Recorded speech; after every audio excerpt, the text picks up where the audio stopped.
Hi families, yesterday 11/11 என்னோடய anniversary. So morning dosa, afternoon வந்து mushroom biryani பண்ணேன். ஸோ அதோட வீடியோ தான் இது. குக்கரை வச்சுட்டு எண்ணெய் ஊற்றி நெய் ஊற்றிட்டு பிரியாணி ஸ்பைசஸ் போட்டுக்கலாம்.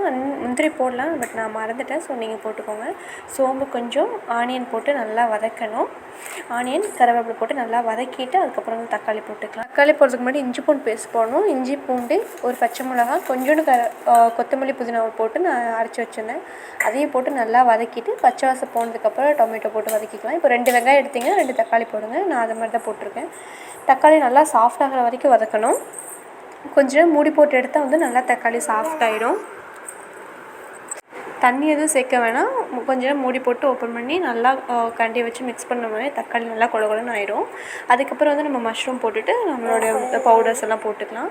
மஷ்ரூம் போட்டு உப்பு போட்டு தூவிட்டு அதுக்கப்புறம் வந்து நான் பிரியாணி தூள் தான் போட்டேன். நீங்கள் வீட்டில் செஞ்ச பிரியாணி தூள் இருந்தால் அதுவும் போட்டுக்கலாம். கொஞ்சோண்டு கரம் மசாலா தூள், ஒரு 1/2 டீஸ்பூன் கரம் மசாலா தூள், அந்த வந்து பிரியாணி தூள் ஒரு 3 ஸ்பூன் போட்டிருக்கேன்.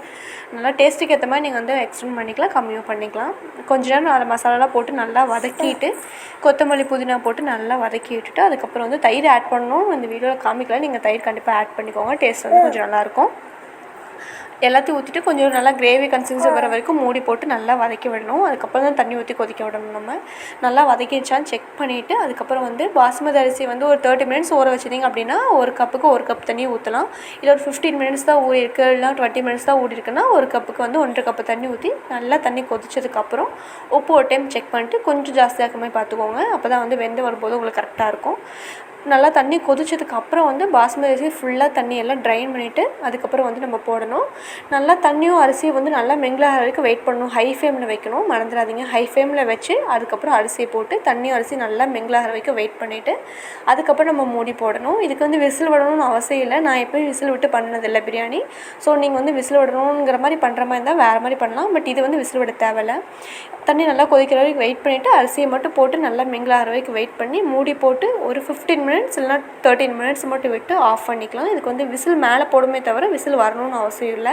அதை செக் பண்ணிக்கோங்க. நீங்கள் நான் பண்ணுற மெத்தட் இதுதான். இது நிறையா மெத்தட் இருக்குது பிரியாணி பண்ணுறதுக்கு. பட் இது வந்து ரொம்ப சிம்பிளாக இருக்கிறதால நான் இந்த மெத்தடை ஃபாலோ பண்ணுறேன். எனக்கு கரெக்டாகவும் வருது. அரிசி எல்லாம் போட்டு தண்ணி கொதிக்கிற சமயத்தில் ஒரு 1/2 லெமன் புழிஞ்சிட்டிங்க அப்படின்னா அரிசி ஒன்றோட ஒன்று ஒட்டாமல் இருக்கிறதுக்கு நல்லா ஹெல்ப் பண்ணும் அது. இந்த மெத்தடு பார்த்திங்கன்னா நான் என் அக்காட்டிருந்து கற்றுக்கிட்டது. முக்கால்வாசி அவங்க பண்ணுற மெத்தட் எல்லாமே எனக்கு ரொம்ப பிடிக்கும். ஸோ நான் இந்த பிரியாணி நான்வெஜ் செய்கிற மாதிரி இருந்தால் நான் அவங்ககிட்ட கேட்டு நான் அவங்க பண்ணுறதை பார்த்து தான் நான் செய்வேன். ஃபஸ்ட்டு அம்மா பார்த்து தான் நான் முக்கால்வாசி சமையல் செய்வேன். பட் இருந்தாலும் பாதி வந்து அக்காவோட டிப்ஸ் வந்து நான் அக்கா செய்கிறத பார்த்துவும் நான் செய்வேன். 2 பேருமே என்னோடய செஃப் குருன்னு சொல்லலாம். அந்த மாதிரி ஒவ்வொருத்தவங்களுக்கும் ஒவ்வொருத்தவங்க இருப்பாங்க. என்னதான் யூடியூப்பை பார்த்தாலுமே வந்து அவங்ககிட்ட கேட்டுட்டா எனக்கு ஒரு மன திருப்தி கிடைக்கும். அந்த மாதிரி எல்லாத்துக்கும் ஒருத்தவங்க இருப்பாங்கன்னு நினைக்கிறேன்.